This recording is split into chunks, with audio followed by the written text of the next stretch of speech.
Just now, the name Rose Estate on the Three Shores is also there. It immediately reminded me of the Gun Flower Band. They are also a very classic and legendary band. So, let's take a look at this switch with the same name, manufactured by Gennik Contract Maker. On the outside, the debug box features a 4-velvy red fan cover fork with a gray shaft, gray bottom box. This appearance is very eye-catching, very hard with a core-carved vibe. The center part has added metallic glitter. This effect is quite obvious.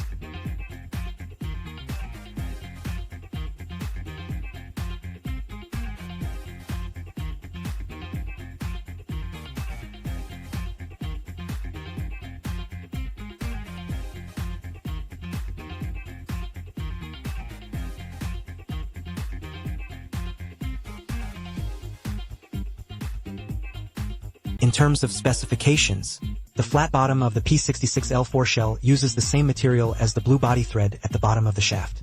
However, the axial road bottom style is different from the initial size forming 2 mm. At the bottom, a 3.5 mm initial pressure is formed, and the pressure at 45 grams is about 53 grams. In terms of sound, noise control is excellent, and the dull and empty areas are excellent. There is a slight rustling sound from the axial friction, with no grease separation. No other noise, no other tones in the face. The bottom is a loud and full type. My listening experience leans toward this crisp switch.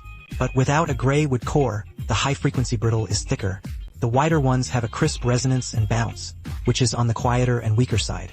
It's because the network cover for this suggestion is probably fine. Overall, it's not very brittle or hard. So here, we're looking at the faceless kit and the recently released Janjun. The Cortegreen Vault Thunderbolt Magic Switch is a simple sound comparison.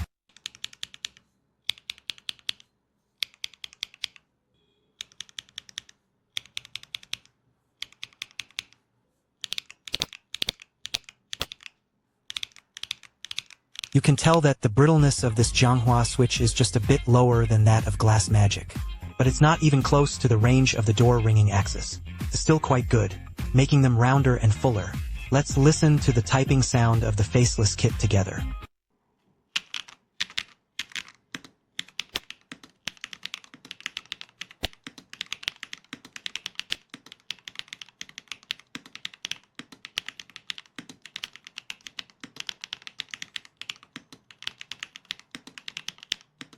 Overall, it's still very pleasant to listen to, not the extreme crispness of a scale. Next, let's listen to the sound of this comprehensive kit.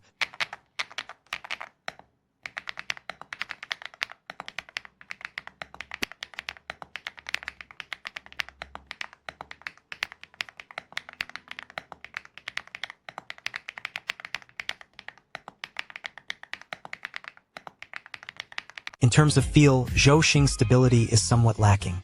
The starting part is a bit tighter, making the latter half more comfortable. The double hardness performance is excellent, with a strong linear feel throughout. The part that starts is slightly tight. However, it doesn't have much impact when using it. The pressure during pressing is almost non-existent, with a strong sense of presence. After all, it's a flat-bottom Zhou Junju style. The feel out of the body is also on the firmer side. In the factory moist state, the feel is quite dry and refreshing. There's no obvious feeling of oil intervening. After all, the factory run-in is still very low. So, overall, judging by the performance of this gun flower switch, Tiannik is also quite good at making this axial for promoting oxygen. Now, at the beginning of this year, that Giantjike portrait still has a bit of it. The sound of this odd-smelling pork knuckle is full and heavy, crisp, very firm, not overly sharp. The feel is decent and the red-gray color is decent. This color block leaves a deep impression. Personally, I really like this look. See you next time in this video. Bye-bye.